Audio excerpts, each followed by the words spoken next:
Hello guys, welcome back to another video of Techavro. Hope you guys having a very nice day. In this video I'm gonna walk through how can you merge contacts on iPhone or iPad. So guys, to merge contact, at first just go to your calls. Now just select a call that you want to merge.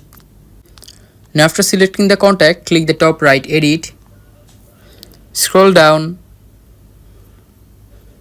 and here you can see linked contacts, click on it. Now just select another number and after that just click the top right link. Now the number has linked, just click the top right done and here you can see the contact has merged. So guys, that's how you can do it. Hope you find this video helpful. If you have found this video helpful, then give a thumbs up and don't forget to subscribe Techavro. Thank you so much for watching the video.